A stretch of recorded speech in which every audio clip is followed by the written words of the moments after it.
మహారాష్ట్రలో భారీ వర్షాలు బీభత్సం సృష్టిస్తున్నాయి.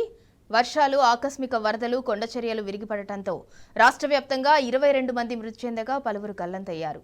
వర్షాలు, వరదల తాకిడికి రాష్ట్ర వ్యాప్తంగా విద్యాసంస్థలు మూతపడ్డాయి. ప్రభుత్వ, ప్రైవేటు కార్యాలయాలు వర్క్ ఫ్రం హోం పాటిస్తున్నాయి. రికార్డు స్థాయి వర్షాలతో ముంబై వణికిపోతోంది.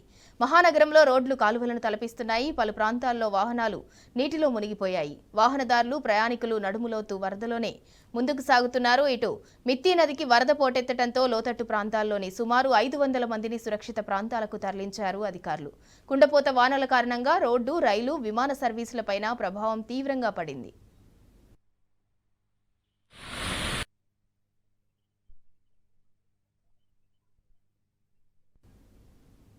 రైలు మార్గాలపై కొన్ని ప్రాంతాల్లో 8 సెంటీమీటర్ల మేర వరద చేరటంతో సెంట్రల్ రైల్వే నడిపే అత్యంత కీలకమైన సబర్బన్ సర్వీసులను రద్దు చేసింది. దీంతో ప్రయాణికులు ఎక్కడి వారు అక్కడే ఉండిపోయారు. వర్షాలకు మోనో రైలు నిలిచిపోవడంతో ప్రయాణికులు ఉక్కిరిబిక్కిరయ్యారు. పలువురు అస్వస్థతకు గురయ్యారు. ఫైర్, మున్సిపల్ సిబ్బంది ప్రయాణికులందరినీ సురక్షితంగా ఖాళీ చేయించి బస్సులో గమ్యస్థానాలకు చేర్చారు.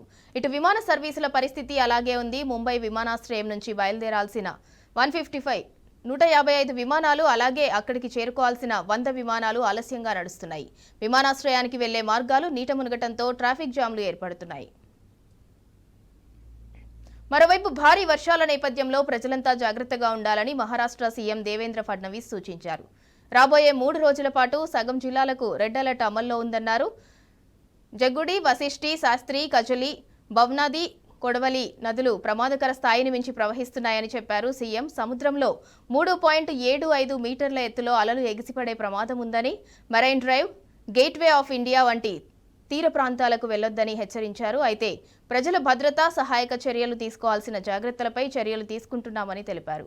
ఎక్కడ నష్టం జరిగినా సహాయం అందించడానికి మేము అన్ని ప్రయత్నాలు చేస్తున్నామన్నారు. రాబోయే రోజుల్లో సంభవించే విపత్తులను మరింత తగ్గించడానికి ప్రయత్నాలు జరుగుతున్నాయని పేర్కొన్నారు ఫడ్నవీస్.